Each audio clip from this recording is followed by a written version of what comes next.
Hi, good morning కావాలి అందరికి నమస్కారం. నేను సురేష్, మీ బద్వేల్ పిల్లోడు. స్వచ్ఛ భారత్ ప్రతి నెల 3వ శనివారం నాడు ఆంధ్రప్రదేశ్ రాష్ట్ర ముఖ్యమంత్రి వర్యులు గౌరవనీయులైనటువంటి చంద్రబాబు నాయుడు ఆదేశాల మేరకు ప్రతి నెల 3వ శనివారం నాడు స్వచ్ఛ భారత్ కార్యక్రమాన్ని చేపట్టారు. అంటే మనం ఇంతకుముందు ఒక స్వచ్ఛ భారత్ కార్యక్రమం కూడా మనం చూసాము. ఇప్పుడు ఇవాళ స్వచ్ఛ భారత్ లో భాగంగా మన కడప జిల్లా బద్వేల్ పట్టణ తెలుగుదేశం పార్టీ సమన్వయకర్త యువనేత రితీష్ రెడ్డి గారు ఇవాళ ఈ యొక్క స్వచ్ఛ భారత్ కార్యక్రమంలో పాల్గొనడం మనం చూస్తున్నాము. ఈసారి స్వచ్ఛ భారత్ లో ముఖ్య ఉద్దేశం ఏంటంటే ప్లాస్టిక్ బ్యాన్ చేయడం అనేది ఒక ముఖ్య ఉద్దేశం. ఇవాటి ఒక ముఖ్య ఉద్దేశం.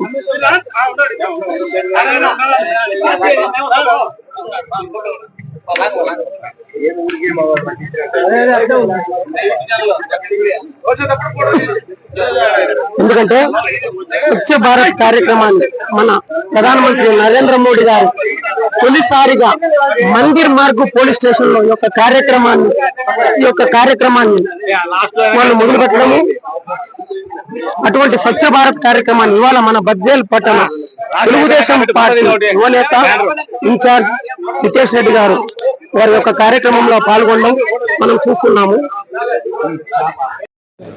Hi, good morning to all. అందరికి నమస్కారం. నేను సురేష్, మీ బద్వేల్ పిల్లోడు. ఇవాళ మనం చూస్తున్నాం కడప జిల్లా బద్వేల్ నియోజకవర్గ సమన్వయకర్త అలాగే young and dynamic leader Ritish Reddy గారు ఇవాళ ఇక్కడ ఒక గొప్ప ప్రోగ్రామ్, అంటే ప్రోగ్రామ్ ఏమిటని మీకు అందరికీ తెలియదు కాబట్టి చెప్తున్నాను. స్వచ్ఛ భారత్ కార్యక్రమం ప్రతి నెల స్వచ్ఛ భారత్ ప్లస్ స్వచ్ఛ ఆంధ్ర కార్యక్రమం.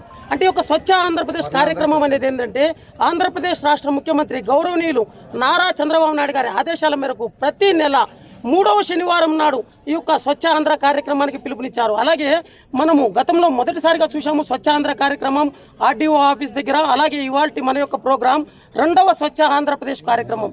ఈ యొక్క 2వ స్వచ్ఛ ఆంధ్రప్రదేశ్ కార్యక్రమానికి మన గౌరవనీయులు రితీష్ రెడ్డి గారు ఇంతటి ఎండను సైతం లెక్క చేయకుండా ఇక్కడికి రావడము, అలాగే ఇప్పుడు చేస్తున్నట్టు స్వచ్ఛ ఆంధ్ర కార్యక్రమానికి ఎంతో ఒక స్పెషల్ ఉంది. ఏంటంటే ప్లాస్టిక్ రహిత బద్వేల్. అంటే ప్లాస్టిక్ వాడకాన్ని మనమందరం తగ్గించి దాన్ని నిర్మూలించే దిశగా ప్రయత్నం చేయాలని మనతో ఆల్రెడీ యువ నాయకులు గారు ఇప్పుడే చెప్పారు. అంటే ఇది నా ఒక్కంతో నీ ఒక్క సమస్య మనం చేయలేము. దీనికి ప్రతి ఒక్కరూ కలిసి కట్టుగా దానికి మనం ఆల్రెడీ 2-3 రోజుల నుంచి మనం వీడియో చూసాము కమిషనర్ సార్ గారిది. ప్రతి ఒక్కసారికి ఆయన వెళ్ళి దాన్ని చైతన్యపరచడము, ప్రజలకు అవగాహన కల్పించడం, మీరు ప్లాస్టిక్ వాడకూడదు అనే ఒక గొప్ప కాన్సెప్ట్ని, అటువంటి కాన్సెప్ట్కి ఇవాళ మన బద్వేల్ నియోజకవర్గ సమన్వయకర్త రితీష్ రెడ్డి గారు రావడము ఇక్కడికి ఎంతో గర్వకారణం. ఎందుకంటే మనం చూస్తున్నాము ఎంతో ఎండను సైతం ఆయన తట్టుకొని అలాగే ఉన్నటువంటి చరిత్ర గతంలో మనం ఎప్పుడు చూడలేదు. అలాగే ఈ మధ్య కాలంలో ఎటువంటి సమస్య వచ్చినా కూడా పేద ప్రజలకి నేనున్నాను అనే ఒక ధైర్యం ఇస్తూ కూడా ఆయన మనం 2-3 వీడియోలు కూడా చూసాము. అంటే ఉన్నట్టు మనం చూపిస్తూనే ఉన్నాము. ఈ మధ్య కాలంలో ఆయన ఆఫీస్ దగ్గర ఎటువంటి మీకు సమస్య ఉన్నా కూడా నేను ఉన్నాను సైతం, మీరు వచ్చి ఎప్పుడైనా కలిసొచ్చు, మీ యొక్క ప్రాబ్లం నేను తీర్చగలిగే కెపాసిటీ ఉందని ఆయన మనకి ఇంతకుముందు కూడా చెప్పారు. సో ఇటువంటి స్వచ్ఛ ఆంధ్రప్రదేశ్ కార్యక్రమాన్ని ఇవాళ మనము అపరాధ వీధిలో జరుపుకోవడం మనందరికీ గర్వకారణం. సార్ యొక్క ఇంటర్వ్యూ కూడా మనం చూసాము. నేను సురేష్, మీ బద్వేల్ పిల్లోడు. విధంగా ఈరోజు ఈ వార్డులో వచ్చినప్పుడు గతంలో ఉన్న ప్రభుత్వం వైసీపీ ప్రభుత్వము, ఇప్పుడున్న కౌన్సిల్ కూడా ఎక్కడైనా మనము ఒక మున్సిపాలిటీ కానీ తీసుకుంటే అభివృద్ధి అనేది కరెక్ట్గా చేసుకుంటూ రావాలి.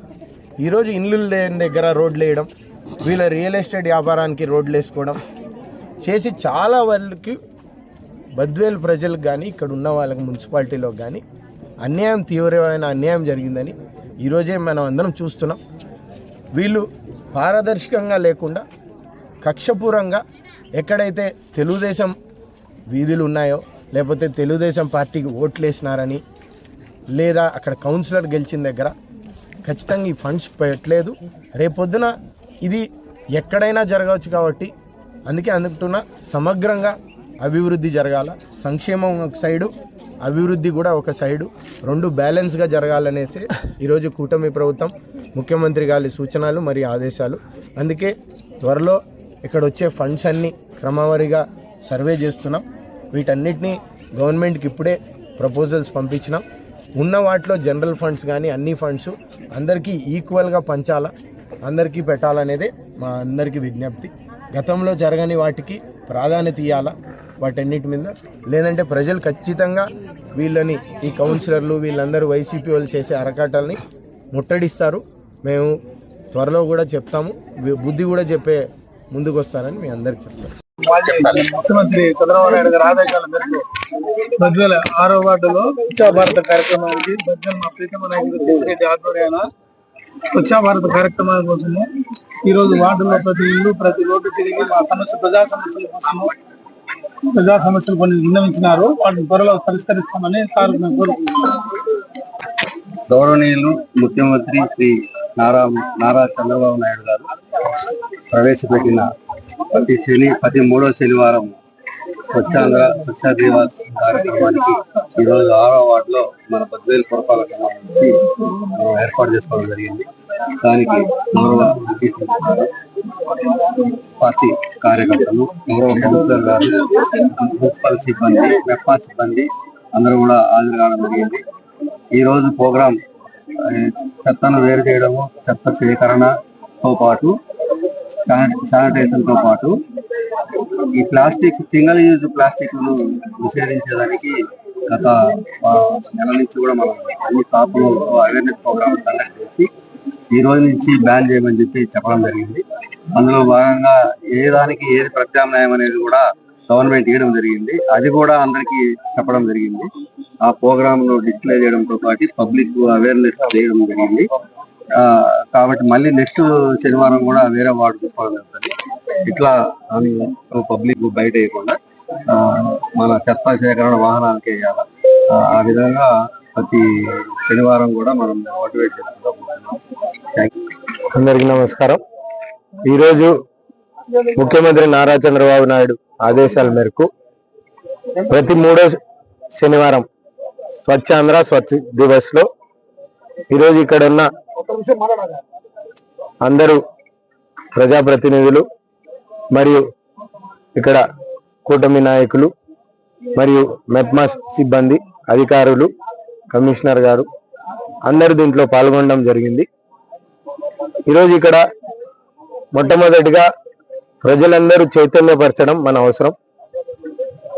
ఇక్కడ ప్రతి వార్డులో కానీ వీధుల్లో కానీ ఎవరు ఇల్లు కానీ మనం ఎట్లా చక్కబెట్టుకుంటామో చెత్త సేకరణ కానీ లేదంటే వీధి కానీ ఏదైనా బాగుపరిచే విధి విధానాలు ప్రజల్లోకి చైతన్యపరిచి ప్రతి దగ్గర ఇలా జరగాలనేదే మనందరం ఆకాంక్ష.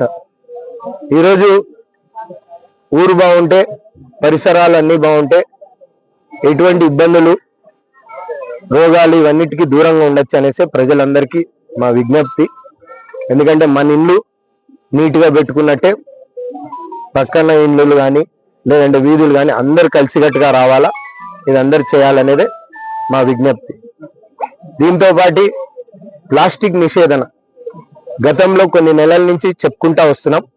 క్రమపరిధిగా ఇక్కడ ఉన్న కొనుగోలు చేసేటప్పుడు ప్రజలు కానీ అమ్మే వాళ్ళు వ్యాపారస్తులు కానీ క్రమవారీగా మీరు దయచేసి మా విజ్ఞప్తి ఈ ప్లాస్టిక్ మీద ఇక్కడున్న మీడియా మిత్రులను కూడా కోరడం ఏంటంటే అవగాహన పెంచి దీనివల్ల కొన్ని అనేక ఇబ్బందులు ఈరోజు మనకే కాదు భావితరాలకు వచ్చి పిల్లలు కానీ వాళ్ళకి కానీ ఇబ్బంది జరగకూడదు. కాబట్టి నా విజ్ఞప్తి, ఇక్కడ ఉన్న వాళ్ళందరూ విజ్ఞప్తి ఏంటంటే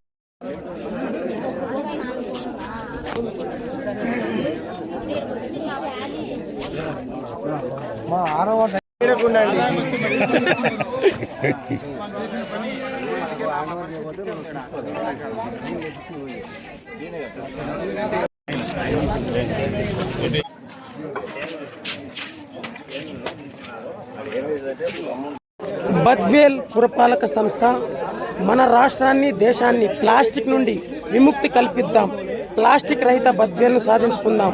ఇది ఇవాల్టి స్వచ్ఛ భారత్ యొక్క కాన్సెప్టు. బద్వేల్ పురపాలక సంఘం మన రాష్ట్రాన్ని, దేశాన్ని ప్లాస్టిక్ నుండి విముక్తి కల్పిద్దాం, అలాగే ప్లాస్టిక్ రహిత బద్వేల్ని సాధించుకుందాం అంటే ఇది ఒక గొప్ప కాన్సెప్ట్. ప్రతి నెల స్వచ్ఛ భారత్ కార్యక్రమం ప్రతి నెల 3వ శనివారం నాడు మన ఆంధ్రప్రదేశ్ ముఖ్యమంత్రి గౌరవనీయులు చంద్రబాబు నాయుడు గారి ఆదేశాల మేరకు మనం ఆల్రెడీ ఇంతకుముందు ఒక స్వచ్ఛ భారత్ కార్యక్రమాన్ని చూశాము.